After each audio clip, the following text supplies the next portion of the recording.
Alors déjà, on va définir une notion très importante entre l'interligne haute et basse, c'est la notion de carré. Alors, pour ça, on va prendre cet exemple de l'Atlético et du Borussia Dortmund. Donc nous, on est le Borussia Dortmund et on va toujours analyser l'équipe qui n'a pas le ballon. Et cette équipe qui n'a pas le ballon, les espaces interlignes forment toujours des formes géométriques. Ici, on voit qu'entre les deux défenseurs et les deux milieux devant, ça fait un carré. Ces deux défenseurs-là et ces deux milieux-là, un autre carré, et ici un autre carré. Donc ça, c'est l'interligne haute, et on voit qu'on a des formes géométriques qui se créent. Idem dans l'interligne basse, où là, on aura un carré et deux triangles qui se forment, si on trace géométriquement, entre les joueurs. Ça, c'est indépendant du système. On va le voir avec Arsenal ici, qui lui défend en 4-3-3. On voit que les espaces interlignes créent des formes aussi. Voilà, là on a plusieurs carrés et plusieurs triangles entre les joueurs. Alors pourquoi je vous montre ça? Tout simplement parce que quand on demande à nos joueurs de se montrer entre les lignes, finalement, on leur demande de se montrer soit dans un carré, soit dans un triangle. En fait, c'est simplement mettre visuellement des choses pour pouvoir être plus efficace avec les joueurs. Pourquoi ce positionnement est-il si important et permet de trouver l'homme libre? Alors, on va prendre cet exemple-là, où on a un joueur qui est au centre du carré, ce qui va lui permettre, s'il reçoit le ballon, d'avoir autant de temps et d'espace par rapport à chaque joueur du carré. Et ça va créer également une incertitude chez les joueurs, puisque ce joueur-là, au milieu du carré, on va voir qu'il aura beaucoup de mal à être géré. On se demande toujours qui doit le gérer, et au final, ce joueur-là permet d'avoir un avantage positionnel. Est-ce que là, ce joueur-là est en supériorité numérique? Pas du tout, il est à 1 contre 4. Par contre, on va voir que cette position-là lui permet d'avoir un avantage positionnel. On va le voir ici avec Sterling, qui se déplace au milieu du carré, et on voit que le défenseur ici ne va pas suivre le décrochage, parce que lui, son objectif, c'est de couper la profondeur et d'anticiper la profondeur pour ce joueur-là. Donc lui ne sort pas. Et on voit que les deux joueurs de devant sont très souvent attirés visuellement par le porteur de balle et ne regardent pas derrière eux. Ce qui fait que Sterling, là, alors il ne va pas recevoir le ballon, mais finalement il est tout seul. Parce que laisser autant d'espace à un joueur de cette trempe-là, c'est finalement le laisser tout seul. L'exemple là va être parlant, où on va voir les joueurs du Borussia Dortmund qui sont parfaitement dans l'interligne haute. On a un joueur dans ce carré-là et un joueur au milieu de ce triangle-là. Encore une fois, on a nos joueurs milieu de terrain qui sont complètement absorbés visuellement par le porteur de balle, ce qui va permettre finalement de trouver un joueur seul dans le carré adverse.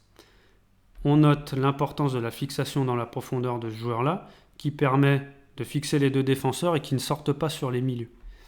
Ce qui finalement permet de trouver cette passe-là et ensuite d'attaquer l'espace de profondeur et d'obtenir un penalty. Je reviens juste sur la figure parce qu'elle est vraiment parlante. Est-ce que nous sommes en supériorité numérique? Absolument pas. 1, 2, 3 contre 1, 2, 3, 4, 5, 6, 3 contre 6. Mais finalement, la position des trois joueurs fait qu'on est en supériorité positionnelle. Et c'est une des recherches du jeu de position, et on la voit parfaitement ici. Elle est super intéressante, et finalement, ça permet à ce joueur-là de recevoir le ballon avec de l'espace, de se retourner, et de trouver un joueur dans l'espace de profondeur. Donc c'est pour ça qu'on va demander à nos joueurs de situer les carrés et les triangles adverses, et de se situer à l'intérieur. Le meilleur joueur à l'heure actuelle dans ce domaine-là, c'est Phil Foden. On va le voir ici, donc en lumière. Lui va toujours se situer totalement au milieu des lignes adverses. Là, on voit qu'il est parfaitement situé dans le grand carré adverse. Et avec des très petits déplacements couplés à de nombreuses prises d'informations. Regardez, là, il marche. Mais là, il est capable de se déplacer et de se montrer dans le carré adverse. Ce qui fait que pour un joueur de sa qualité avec la prise d'infos préalable, ça lui permet de se retourner avec la prise de balle pied opposé et d'attaquer la profondeur. Tout ça parce qu'on est en capacité de se déplacer dans le carré adverse et dans l'interligne haute. Deuxième exemple où là, on va voir, c'est pas des gros déplacements, mais il est toujours en capacité Et c'est l'erreur que font nos joueurs souvent, c'est de venir trop près et d'écraser la profondeur. Et donc de venir vraiment trop près du porteur. Ce qui fait que là, si on le trouve, Foden, la passe, elle ne va pas vraiment éliminer cette ligne-là. Et là, il va faire quelques mètres en arrière pour se montrer vraiment au centre du carré. Là, voilà. Oups, là, pardon. Là, il est au centre. Ce qui va lui permettre encore une fois de faire sa prise de balle et de se retourner. On a le positionnement au centre du carré. Alors, je vais revenir rapidement sur les autres positionnements, mais qui sont un petit peu moins intéressants, mais qui ont toutefois leur utilité. On a le joueur qui vient très près de la première ligne. Alors ça permet de fixer la ligne haute, parce que là, on est dans leur champ visuel. Donc, eux sont totalement fixés. Et si on arrive à claquer vraiment cette passe, en se retournant, on a énormément d'espace pour aller fixer ces deux joueurs-là. Puisque ces deux joueurs-là ne sortiront une nouvelle fois pas, parce que lui est fixé par l'excentré et lui est fixé par l'attaquant. Donc si cette passe est réussie, on a éliminé le premier rideau et on a de la vitesse pour aller attaquer la deuxième ligne. Donc ça, c'est super intéressant. Le troisième placement, c'est au fond du carré, entre guillemets. Donc là, on fixe les deux défenseurs et ça permet de libérer de la place parce que ces deux défenseurs-là sont fixés justement et ça va peut-être permettre de libérer de l'espace pour soit un excentré qui se projette, soit un milieu qui va se projeter d'un peu plus loin. Et ça peut être aussi très intéressant pour être dans un rôle d'appui. C'est-à-dire qu'on trouve ce joueur-là qui est dos au jeu, lui va avoir du mal à se retourner parce qu'il a deux joueurs, mais lui va pouvoir trouver le troisième homme en une touche sur l'attaquant, sur l'excentré qui prend la profondeur, sur un milieu qui se projette un petit peu ici en soutien.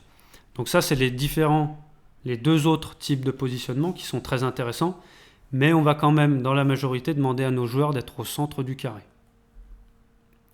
Donc pour résumer, on va demander à nos joueurs de percevoir les espaces interlignes et de ne pas écraser la profondeur, de se situer au centre de la forme, dans la majorité des cas, pour fixer 3 ou 4 joueurs si c'est un triangle ou un carré, par le positionnement et avoir le maximum d'espace et donc de temps. Là, on est typiquement dans la supériorité positionnelle et dans l'interprétation et l'intelligence du jeu. On n'a pas besoin d'être plus nombreux pour être en supériorité, il suffit d'être mieux placé.